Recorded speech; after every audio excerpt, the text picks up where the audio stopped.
Glint of इंग्लिशमध्ये पुन्हा एकदा स्वागत. आपण टेन्सची सिरीज बघतोय आणि या टेन्सच्या सिरीजमध्ये आज आपण 5वा टेन्स बघणार आहे. तो म्हणजे पास्ट कंटिन्युअस टेन्स, ज्याला चालू भूतकाळ असंही म्हटलं जातं. या चॅनलवर आपण इंग्लिश ग्रामर तसेच स्पोकन इंग्लिश अत्यंत सोप्या पद्धतीने शिकत असतो. त्यामुळे चॅनलवर जर तुम्ही नवीन असाल तर चॅनलला सबस्क्राईब करा, म्हणजे पुढं येणाऱ्या व्हिडिओंचे नोटिफिकेशन्स तुम्हाला तुमच्या मोबाईलवर मिळतील. या व्हिडिओमध्ये सुरुवातीला बघूया पास्ट कंटिन्युअस टेन्स म्हणजेच चालू भूतकाळाचं स्ट्रक्चर. याचं स्ट्रक्चर आहे सब्जेक्ट प्लस वॉज किंवा were plus verb ING plus object. म्हणजेच या काळामध्ये कर्त्यानंतर वॉज किंवा वेअर ही टू बीची रूपे वापरली जातात आणि त्यानंतर येणाऱ्या मुख्य क्रियापदाला ING प्रत्यय लावला जातो. आता नियमांच्या आधारे हा काळ ओळखायचा कसा ते आपण पाहू. नियम नंबर 1. चालू भूतकाळामध्ये आय, ही, शी, इट किंवा एकवचनी कर्ता असेल तर त्यानंतर वॉज हे टू बीचे रूप वापरले जाते. For example, I was reading a novel, she was playing in the garden, he was driving a car, Sachin was walking on the street आणि इट वॉज रेनिंग. या 5ही वाक्यामध्ये कर्त्यानंतर वॉज हे सहाय्यकारी क्रियापद वापरलेले आहे. नियम नंबर 2.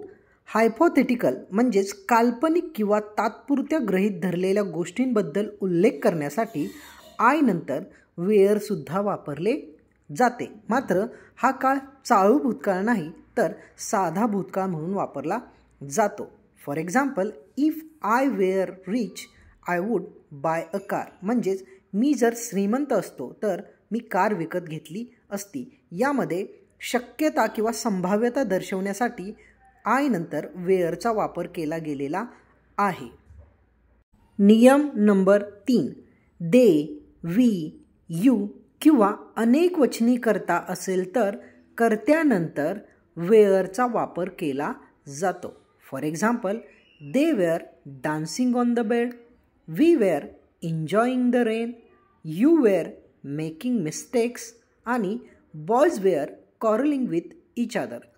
या 4ही वाक्यामध्ये कर्त्यानंतर वेअरचा वापर करण्यात आलेला आहे.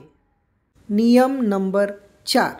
चालू भूतकाळामध्ये नकारार्थी वाक्यामध्ये वॉज किंवा वेअर या टू बीच्या रूपानंतर नकारार्थी शब्द वापरला जातो.